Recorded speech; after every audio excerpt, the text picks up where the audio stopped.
Hello everyone, my name is Tim Skinner and I teach clarinet at Westfield State University.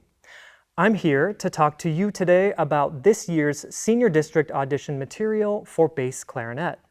We'll go over a few tips for performing the solo piece before spending a minute or two talking about scales and sight reading. First up is the solo piece, Adagio and Allegro. This piece was originally written for bassoon or cello, so if you are looking for reference recordings, keep an eye out for those instruments when searching the title. The first section, Adagio, is nice and slow and gives us an opportunity to show off our expressive playing and phrasing. Think about where you want the high point of each phrase to be and always be moving towards or away from these. Never be stagnant. This is especially true for the longer notes, like the dotted quarters and the quarters tied to eighth notes.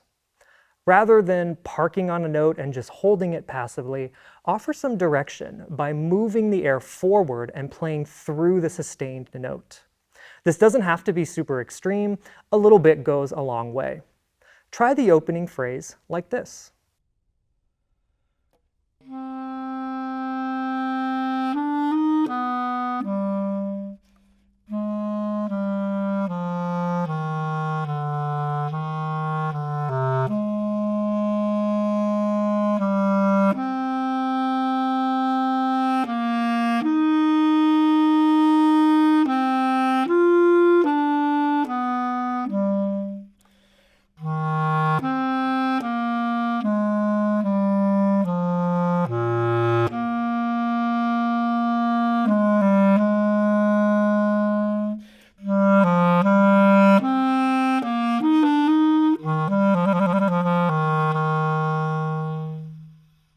Now, this is just one way of performing it. There are many interpretations possible, so I would encourage you to listen to recordings of others playing this, as well as experiment on your own to figure out what you like. There is no single right way to do this. Keep the sound nice and big for the majority of this movement, and make sure the trills stay in the key signature by moving up to the nearest neighbor without adding any extra flats or sharps. Let's go ahead and move now to the Allegro section. This movement is quite brisk and has several technical passages. Luckily, they are based on C and F scales, so they should feel familiar in the fingers. Let's take a look at one of the trickier ones, 6 measures before letter D. As you can see, in addition to some eighth notes, there is a really long string of 16th notes that we have to navigate through. This one is just an F scale that has been turned around on itself a few times, but it's nothing too crazy. As always, go very slow when learning these patterns so your muscle memory has a chance to develop. One of the big challenges of this section is the breathing. 6 measures is a long time to go without taking a breath. Here's what I do. I take a breath 3 measures before D in the middle of beat 4. I leave out the E and D 16th notes to snag a quick breath and then jump back in on the C, which becomes a pickup to the next measure. Here is what 3 before D sounds like.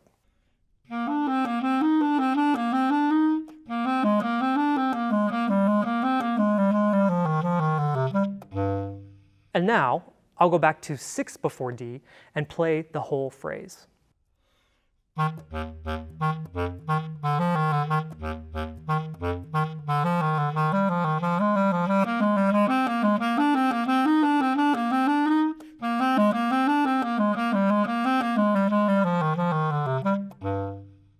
This is how I handle this section, but there are certainly other ways to navigate the breathing.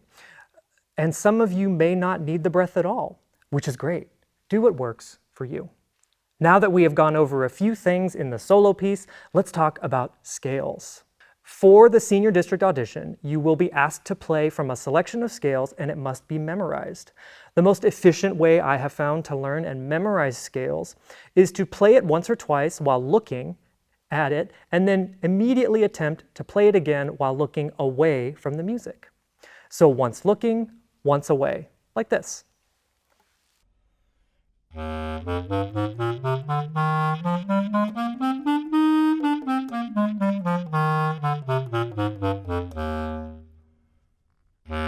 You